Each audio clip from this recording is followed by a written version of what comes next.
अब राज्यपाल जो है ज्वाइंट सेशन के लिए वो जा रहे हैं। देखिए मुख्यमंत्री नीतीश कुमार एक जो फोटो सेशन है वो फोटो सेशन का सिलसिला वो हो रहा है और जो बड़े नेता हैं, जो संसदीय कार्य मंत्री हैं विजय कुमार चौधरी, जो इससे पहले विधानसभा के अध्यक्ष थे 16वीं जो विधानसभा थी उसमें, तो ये सब लोग हैं और ज्वाइंट सेशन अब कुछ ही देर में शुरू होगा। और जो सरकार की नीतियाँ हैं, रीतियाँ हैं, अगले 5 साल में क्या करना है, वो सब चीज़ें हैं वो सामने आएंगी। लेकिन जो उससे पहले का किस तरह से मुख्यमंत्री का स्वागत किया गया, किस तरह से उनको गार्ड ऑनर दिया गया, किस तरह से अब थोड़ी ही देर में राज्य जो कहें कि सब चीज़ें सामने आएंगी जो सरकार अगले 5 साल में करने वाली है। और यही एक तरह से कहें कि परंपरा है, विधान परिषद विधानसभा दोनों के सदस्य साथ में बैठेंगे और उसको जो है ये कहें कि ज्वाइंट सेशन को राज्यपाल संबोधित करेंगे। कैमरामैन जितेंद्र झा के साथ शैलेंद्र, जी मीडिया, पटना। तो देखिए इस वक्त की बड़ी खबर और इसी के साथ बड़ी तस्वीर में हम आपको दिखा रहे थे किस तरीके से राज्यपाल को सलामी दी गई और अब से कुछ ही देर में यानी कि कुछ ही देर में राज्यपाल फागू चौहान अपना अभिभाषण शुरू करेंगे। सबकी नजरें रहेंगी कि क्या कुछ रहेगा अभिभाषण में, वो कौन से बिंदु होंगे, क्योंकि 5 साल सरकार कैसे काम करेगी और कौन कौन से वो प्रमुख बिंदु हैं, वो मुद्दे हैं, इसको लेकर भी अभिभाषण में जो तस्वीर है, जो रोड मैप है, वो साफ हो जाएगा। आपको बता दें कि सीएम नीतीश कुमार उनका स्वागत करेंगे और इसी के साथ जो तस्वीर हम आपको दिखा रहे हैं, ये तस्वीर जब सलामी राज्यपाल फागू चौहान को दी गई वो आपके सामने है। देखिए विपक्ष की अगर बात करें तो विपक्ष भी लगातार हमलावर है और इसी के साथ विपक्ष ने भी अपनी पूरी तैयारी कर रखी है, क्योंकि अगर हम तुलना करें विपक्ष की पहले से तो विपक्ष इस बार बेहतर स्थिति में है। सदन की बात करें तो सदन की परिस्थिति भी बदली हुई है और ऐसे में जो तस्वीरें आपके सामने हैं, आप देखिए 2 तस्वीरें आपकी टीवी स्क्रीन पर है। बिहार विधानसभा की कार्यवाही लाइव तस्वीर हम आपको दिखा रहे हैं। आप देख सकते हैं राज्यपाल फागू चौहान जाते हुए वहां और इसी के साथ अभिवादन सब कर रहे हैं। देखिए हाथ जोड़कर आगे बढ़ते हुए थोड़ी ही देर में, अब से थोड़ी ही देर में राज्यपाल का अभिभाषण शुरू होगा। विधानमंडल के संयुक्त सत्र को वो संबोधित करेंगे और आखिरकार ये पता चलेगा कि सरकार की अगले 5 साल के लिए वो कौन सी योजनाएं हैं, क्या प्राथमिकताएं हैं, किस पर सरकार काम करेगी।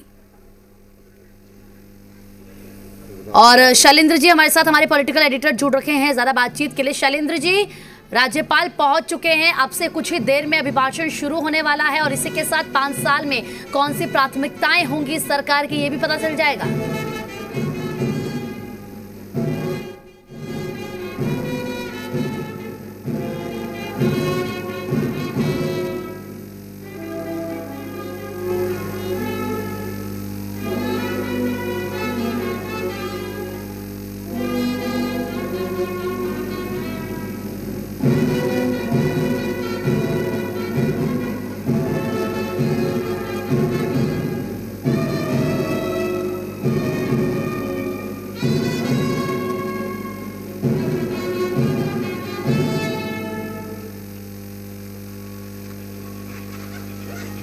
तो देखिए राष्ट्रगान अभी हो रहा था और इसी के साथ अब क्योंकि कार्यवाही शुरू हो रही है, शैलेंद्र जी भी हमारे साथ जुड़ रखे हैं। शैलेंद्र जी, 5 साल में सरकार की क्या प्राथमिकताएं होंगी, बस अब राज्यपाल के अभिभाषण के साथ ये भी स्पष्ट हो जाएगा।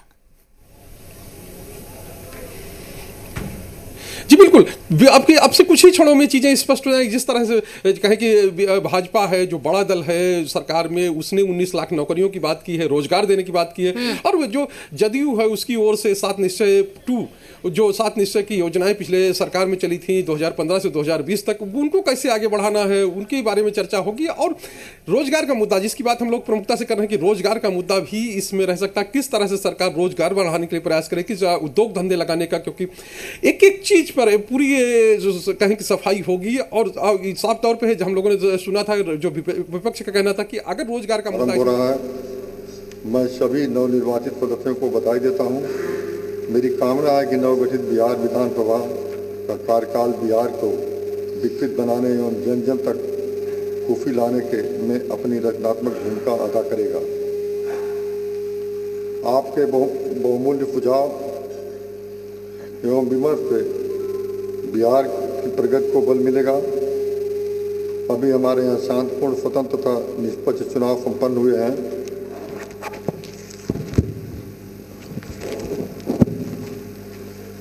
राज्य की जनता ने विकास के एजेंडे को स्वीकार करते हुए सरकार का स्वरूप तय कर दिया है। मुझे पूर्ण विश्वास है कि हमारी सरकार समावेशी विकास के पथ पर चलते हुए विकसित बिहार बनाने की ओर अग्रसर होगी। विकास के प्रति राज्य के सभी वर्गों में, खासकर युवाओं, महिलाओं एवं वंचित वर्गों में व्यापक जागरूकता दृष्टिगोचर होती है।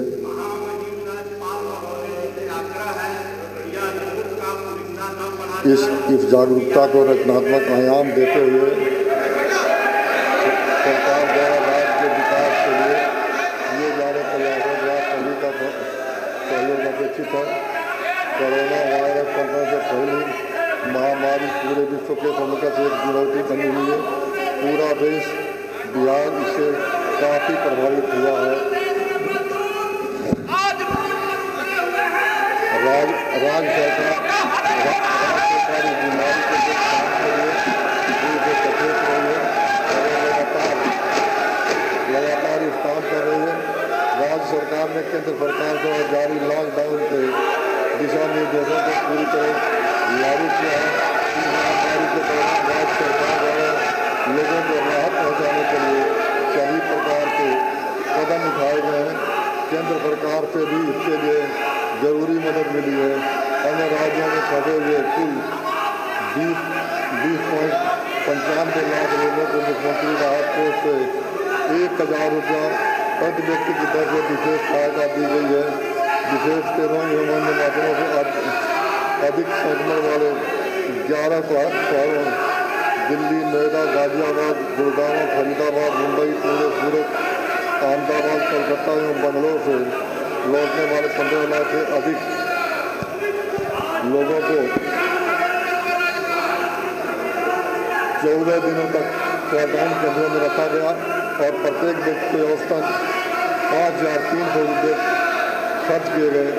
राज्य के 1,64 लाख राशन कार्ड धारकों एवं राशन कार्ड चिन्हित परिवारों को 1,000 रुपये पर परिवार की दर से दिया गया।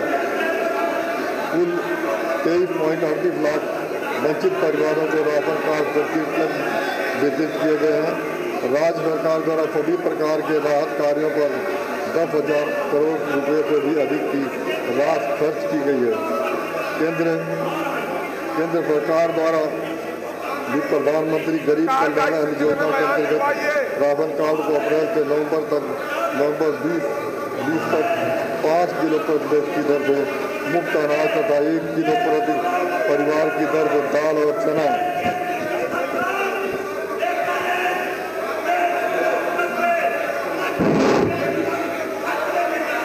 उपलब्ध कराया गया।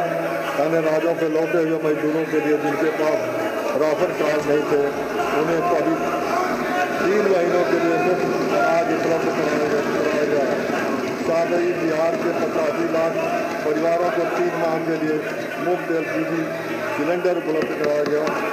कोरोना के जांच एवं इलाज के लिए उपकरण एवं औषध सामग्री उपलब्ध कराई गई तथा बिहार में 500 बेड के 2 कोविड अस्पताल बनाए गए। इसके लिए अतिरिक्त केंद्र सरकार से अन्य प्रकार की सहायता मिली। कोरोना संक्रमण के विरुद्ध संघर्ष जारी है, केंद्र का भी पूरा सहयोग है। राज्य सरकार द्वारा इस बीमारी की रोकथाम के लिए जांच की सुविधा, संकीर्ण आइसोलेशन और उनके बेहतर व्यवस्था की गई है। इस महामारी के रोकथाम के लिए जांच हेतु कार्रवाई तेज की जा रही है। अभी बिहार राज्य में 1 लाख से अधिक जांच परीक्षण किए जा रहे हैं। अब तक बिहार राज्य में 1,35 लाख से अधिक जांच कराए जा चुके हैं। बिहार में अब तक किए गई प्रति मिलियन जांच राष्ट्रीय औसत से 10,000 से भी अधिक है। बिहार राज्य का रिकवरी रेट पूरे देश से अब तक रिकवरी रेट से अधिक है। बिहार राज्य में कोरोना से संक्रमितों की मृत्यु दर राष्ट्रीय औसत से कम है। कोरोना संक्रमण से बचाव के लिए भारत एवं दुनिया के कई अन्य देशों किया जा रहा है। वैक्सीन उपलब्ध होने के उपरांत कोरोना से बचाव के लिए टीकाकरण की व्यवस्था की जाएगी। पिछले कुछ दिनों में देश में कोरोना का संक्रमण बढ़ा है। ऐसी स्थिति में सभी लोगों को सजग और सचेत रहना है और पूरे तौर पर सावधानी करते हुए बिहार के साथ विकास के सिद्धांत को हम जब विकास और सबका उत्थान राज्य सरकार का मूल संकल्प है। राज्य सरकार के कानून का राज कायम रखने के लिए संकल्पित है। बिना कोई देश या भेदभाव के कानून व्यवस्था को लागू किया गया है। संगठित अपराध पर कड़ाई से अंकुश लगाया गया है और यह व्यवस्था आगे भी जारी रहेगी। लोगों की शिकायत के निदान के लिए बिहार लोक शिकायत निवारण अधिकार अधिनियम लागू किया गया है। यह सरकारी अधिकारियों किसानों सेवा संबंधी शिकायतों को निवारण हेतु बिहार सरकार शिकायत निवारण अधिकार प्रणाली लागू की गई है। राज्य में सामाजिक सौहार्द एवं सांप्रदायिक सद्भाव का वातावरण कायम है। हाल ही में सभी त्योहार के शांति और सौहार्द आपसी भाईचारा के माहौल से संपन्न हुए हैं, जिसके लिए बिहार की जनता की बधाई की पात्र है। अपराध, भ्रष्टाचार और साम्राज्यता के बीच राज्य सरकार की नीति जीरो टॉलरेंस की है। राज्य में एक और जहाँ प्रभावी विधि व्यवस्था स्थापित में सफलता मिली है, तो दूसरी ओर आधारभूत संरचनाओं के साथ साथ मानव संसाधन विकास में भी नई ऊंचाइयां हासिल की गई है। राज्य सरकार द्वारा समावेशी विकास की रणनीति अपनाई गई है। प्रशासन एवं अधिक प्रशासनिक अथॉरिटी संरचना को स्थापित करते हुए राज्य विकास एवं प्रगति का मार्ग प्रशस्त किया गया है। ये सरकार पिछले 15 वर्षों से में बिहार के विकास दर में 2 में रही है। बिहार के विकास की रही है। इससे विकास का लाभ समाज के सभी वर्गों तक पहुँचा है और गरीबों में बहुत बड़ी गिरावट दर्ज की गई है। बिहार की तरक्की और इसकी प्रतिष्ठा स्थापित करने के लिए काम किया गया है और आगे भी किया जाएगा। शिक्षा, स्वास्थ्य, आधारभूत संरचना, कृषि भाव और महादलित दलित सब की तरह अल्पसंख्यक एवं महिलाओं के विकास तथा कल्याण की अनेक योजनाएं हैं जो सफलतापूर्वक चल रही है। इन सभी को और सुदृढ़ करते हुए क्रियान्वित किया जाता रहेगा। राज्य सरकार समाज के सभी वर्गों के विकास के लिए काम करती रही है और करती रहेगी तथा यह एक सुनिश्चित करेगी कि विकास का लाभ समाज के सबसे गरीब तबके तक पहुंचे। राज्य सरकार ने मानव संसाधन के विकास को सुदृढ़ कर शिक्षा को शुरू से ध्यान केंद्रित किया है। विद्यालय में वंचित वर्गों को दाखिला सुनिश्चित कराने एवं लड़के लड़कियों को बीच शिक्षा के अंतर को दूर करने के लिए बहुआयामी रणनीति के तहत राज्य सरकार द्वारा प्राथमिक, माध्यमिक एवं उच्च माध्यमिक विद्यालय खोले गए हैं। कक्षाओं की संख्या बढ़ाई गई है। शिक्षकों की उपलब्धता एवं उपस्थिति को सुनिश्चित की गई है और पोशाक, साइकिल प्रोत्साहन एवं छात्रवृत्ति योजना चलाई गई है। राज्य की सभी पंचायतों को 9वीं कक्षा की पढ़ाई की तैयारी पूरी की जा चुकी है। इसके आगे राज्य में शिक्षा के गुणात्मक स्तर को सुधार लाने के लिए सभी आवश्यक कदम उठाए जाएंगे। विगत वर्षों में स्वास्थ्य क्षेत्रों में भी कई स्वास्थ्य क्षेत्र में स्वास्थ्य सुविधाओं के विस्तार एवं उनकी बेहतरी में लगातार काम किया जाएगा। गांव-गांव तक लोगों के लिए स्वास्थ्य सुविधाओं के लिए बेहतर उपलब्धता सुनिश्चित कराई जाएगी।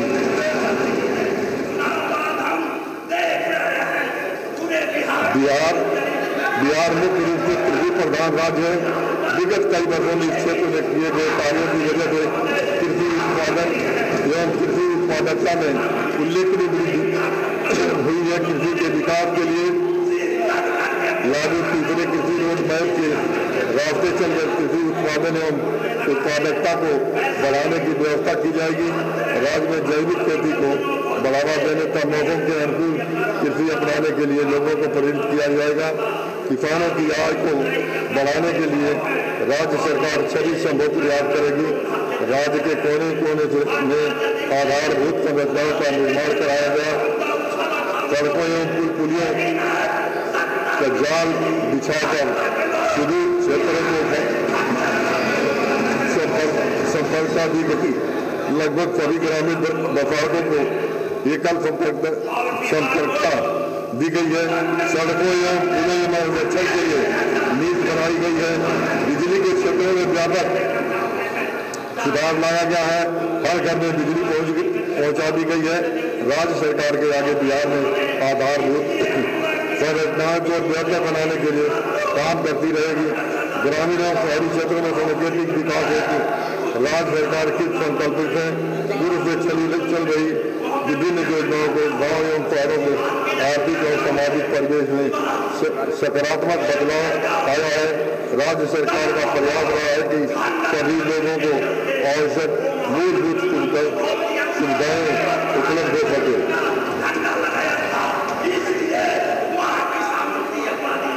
हर घर में शौचालय निर्माण का काम लगभग पूरा कर लिया गया है। अधिकांश घरों में नल जल दिया गया है एवं अधिकांश घरों तक पक्की नाली एवं गलियां बन चुकी है। बचे हुए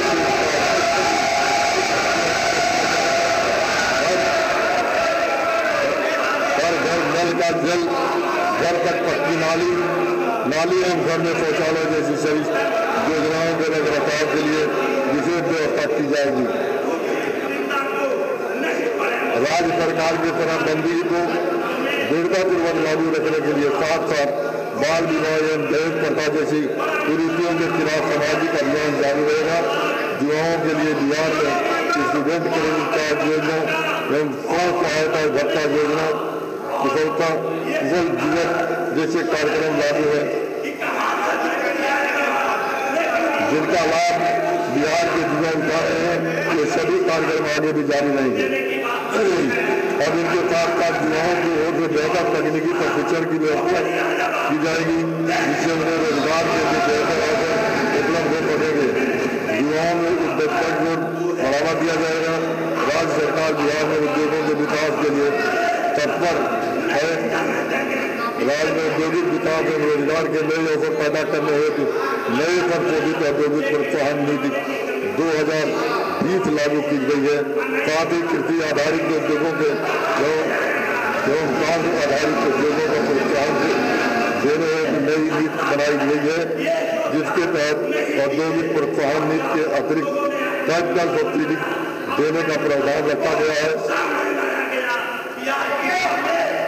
राज्य सरकार के इन प्रयासों में प्राथमिक क्षेत्रों में नए उद्योग लगाने में सहायता मिलेगी। सरकार के इन प्रयासों से ही एक राज्य आर्थिक विकास को बल मिलेगा और युवाओं के लिए भी सभी रोजगार के अवसर सृजित होंगे। राज्य सरकार पर्यावरण के संरक्षण के लिए पूरी तरह से संकल्पित है। पर्यावरण के संरक्षण के लिए जल जीवन हरियाली अभियान के कार्यक्रम को पूरी तरह से लागू किया जा रहा है। राज्य के विकास एवं हर क्षेत्र के विकास के लिए नए कार्यक्रम का निर्धारण किया जाएगा। राज्य के अपने प्रयास और केंद्र सरकार के सहयोग से बिहार को विकास की नई ऊंचाइयों तक पहुंचाया जाएगा। राज्य सरकार बिना किसी पूर्वाग्रह या भेदभाव के राज्य के प्रगति के लिए दृढ़ इच्छा शक्ति के साथ काम करेगी। विपक्ष से सकारात्मक सहयोग की अपेक्षा है।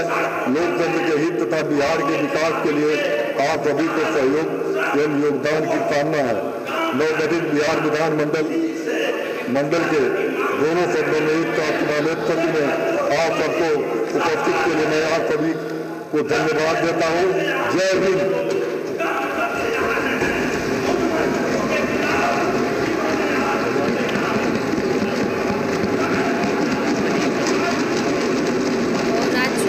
अभिभाषण आप सुन रहे थे और किस तरीके से पूरे अभिभाषण के दौरान विपक्ष ने जोरदार हंगामा किया। खूब हो हल्ला क्या, लेकिन देखते किस तरीके से अभिभाषण जारी रहा और इसी के साथ किस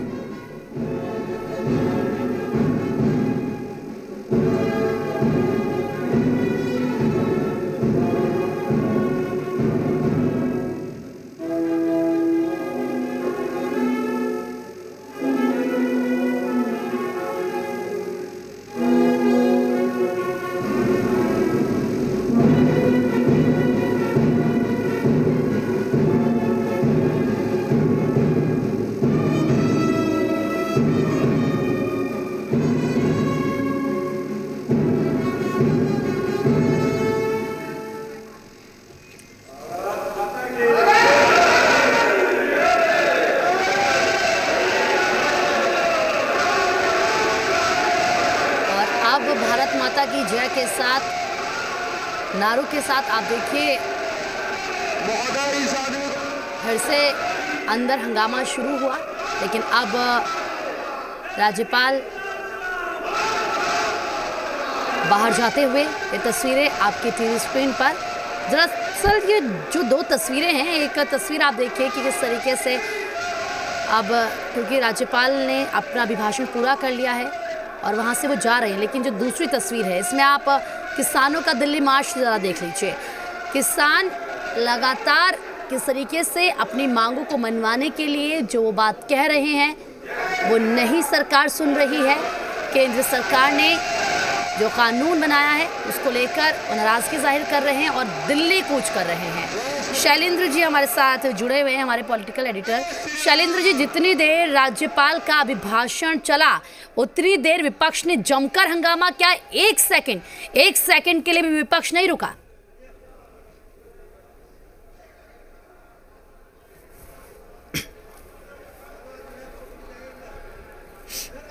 शैलेंद्र जी जुड़ेंगे हमारे साथ और जरा ये तस्वीरें आप देख लीजिए, क्योंकि हम पहले ही कह रहे थे कि विपक्ष की भूमिका मजबूत हो चुकी है। विपक्ष पहले की तुलना में मजबूत स्थिति में है। सदन की तस्वीर में भी किस तरीके से बदलाव आया है और जब राज्यपाल का अभिभाषण शुरू होगा, जब राज्यपाल बताएंगे कि 5 साल आगे सरकार कैसे काम करेगी, तो उस दौरान पूरी उम्मीद हम जता रहे थे कि विपक्ष जोरदार हंगामा करेगा और वही तस्वीर हमें देखने के लिए मिले। शैलेंद्र जी, क्योंकि देखिए हम पहले ही बात कर रहे थे विपक्ष मजबूत स्थिति में है और जैसे ही राज्यपाल का अभिभाषण शुरू हुआ विपक्ष ने जो हंगामा किया, एक सेकंड के लिए भी विपक्ष नहीं रुका। बिल्कुल प्रीति सही कह रहे हैं कि एक सेकंड के लिए भी लगातार जब तक अभिभाषण चलता रहा तमाम मुद्दों पे बात हो रही थी और वो जो है हंगामा लगातार चल रहा था। और साफ तौर पे है कि जिस तरह से विपक्ष है वो अपना एक तरह से है कि किसी भी तरह से ढील देना नहीं चाहता है और तो ये कह सकते हैं कि विपक्ष की ओर से जो एक मजबूत और पुख्ता विपक्ष है उसकी तरफ से वो भूमिका निभाई जा रही है। लेकिन राज्यपाल का अभिभाषण जो होता है वो अपने आप में दोनों जो कहे कि सरकार की नीतियां होती हैं, सरकार की जो चीजें होती है, सरकार की जो पॉलिसी होती है उसको लेकर होता है। और ये देखा गया है उनकी इस तरह की चीजें नहीं होती थी, लेकिन ये नई परंपरा के तहत जिस तरह से विपक्ष की ओर से लगातार हंगामा किया गया, उनको एक तरह से सुनने की भी कोशिश नहीं की गई कि आखिर सरकार की ओर से क्या कहा जा रहा है, उसकी क्या नीतियां हैं और क्यों ये चीजें की जा रही। क्योंकि विरोध करना है तो एक करें विरोध और एक तरह से यानी कि शैलेंद्र जी विरोध करना है, विरोध के नाम पर विरोध करना है, लेकिन विरोध तर्क पे करना है या कुतर्क पे, ये शायद विपक्ष नहीं समझ पाया और इसीलिए मुझे नहीं लगता कि विपक्ष ने आज एक भी जो बात कही है राज्यपाल ने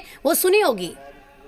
जी बिल्कुल नहीं, बिल्कुल सही कह रहे हैं कि और जिस तरह से एक तरह से मूड बनाकर पूरा विपक्ष आया हुआ था कि हमको विरोध करना है तो सिर्फ विरोध करना है, क्या चीजें हो रही है, किस तरह से बिहार का विकास हो रहा है, किस तरह से राज्य का विकास हो रहा है और क्या चीजें चल रही हैं, उन सब को लेकर किसी भी तरीके से भी विपक्ष की ओर से कुछ भी सुनने के कहे जाए किस तरह प्रयास नहीं किया। और जब जो बात हो रही थी, चाहे शिक्षा की बात हो, चाहे स्वास्थ्य की बात हो, चाहे रोजगार की बात हो, चाहे उद्योग की बात हो और तमाम तरह की चीजें, उन सब को लेकर लगातार कोई भी चीजें जो है वो सुनी नहीं गई और सिर्फ खड़े होकर अपनी सीट पर खड़े होकर जो विपक्ष के सदस्य हैं वो हंगामा कर रहे थे, वो विरोध कर रहे थे, वो सरकार की नीतियों के खिलाफ बोल रहे थे। तो ये कह सकते हैं कि विरोध करना, जिस तरह से पहले जो विपक्ष के सदस्य उनका कहना था कि हम टोका-टाकी करेंगे, विरोध नहीं करेंगे, लेकिन जो सदन में है पूरी तरह से कहें कि विपक्ष का जो रोल है बिल्कुल अलग दिखा और इस तरह से एक नकारात्मक राजनीति, अगर इसको कहें तो इसमें कोई अतिशयोक्ति नहीं होगी कि नकारात्मक राजनीति की शुरुआत शुरुआत इस तरह से राज्यपाल के अभिभाषण के दौरान की जाए,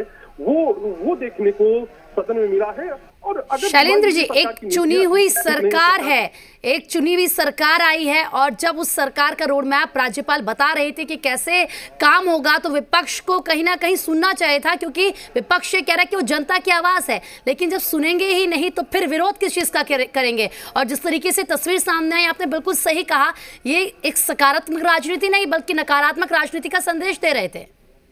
जी बिल्कुल, इसको कह सकते हैं नकारात्मक राजनीति। फिर से वही बात दोहराऊंगा, इसको कह सकते हैं नकारात्मक राजनीति। फिर से वही बात दोहराऊंगा, क्योंकि जिस तरह की बातें हो रही थी और जिस तरह की चीजें हो रही थी, वो अपने आप में ठीक स्थिति नहीं थी। लेकिन अगर विपक्ष सुनना चाहता, विपक्ष को अगर अपनी बात कहनी थी, तो अभी अभिभाषण खत्म होने के बाद अपनी बात कह सकता था, क्योंकि तमाम जरिया है, चाहे मीडिया हो, चाहे अन्य चीजें हो, तो लगातार वो अपनी बात रख सकता है। कल अभिभाषण होना है, अभिभाषण के दौरान, क्योंकि राज्यपाल के अभिभाषण पे ही चर्चा पूरे दिन कल होनी है, और उसके बाद सरकार की ओर से उत्तर दिया जाएगा, तो उसमें जोरदार तरीके से उन बातों को रखा जा सकता था। लेकिन आज जो है पूरा एक तरह से कहें कि उस हंगामे की वजह से राज्यपाल का अभिभाषण है वो भी ठीक से लोग नहीं सुन पा रहे थे। और ये कह सकते हैं कि दोनों तरफ से बाद में सत्ता पक्ष के सदस्यों ने भी जो राज्यपाल के अभिभाषण के जो अंश सुनाई दे रहे थे, उसको लेकर जो मेज थपथपानी शुरू किया, और कहें कि एक तरह से कहें कि जो सत्ता पक्ष है उसकी तरफ से जो विरोध किया जाता है उसका जवाब देना शुरू किया। तो ये अपने आप में एक वो है कि सत्ता हो चाहे विपक्ष हो,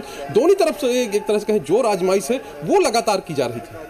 बिल्कुल शैलेंद्र जी, आपने बिल्कुल सही कहा है, और वही तस्वीरें हमने देखी, हमें देखने को मिली है कि किस तरीके से एक तरफ विपक्ष अपना विरोध जता रहा था, तो दूसरी तरफ किस तरीके से मेज बजाकर सत्ता पक्ष पे दिखाने की कोशिश कर रहा था कि हम विपक्ष को जवाब दे रहे हैं। लेकिन जो तस्वीर सामने आई ये बिल्कुल ठीक नहीं है। जब अभिभाषण चल रहा था तो उस वक्त बातें सुननी चाहिए थी। और एक बार फिर से अपने दर्शकों को जरा वो तस्वीरें दिखाते हैं, सुनाते हैं कि किस तरीके से विपक्ष ने अभिभाषण के दौरान जोरदार हंगामा किया है। सुनिए।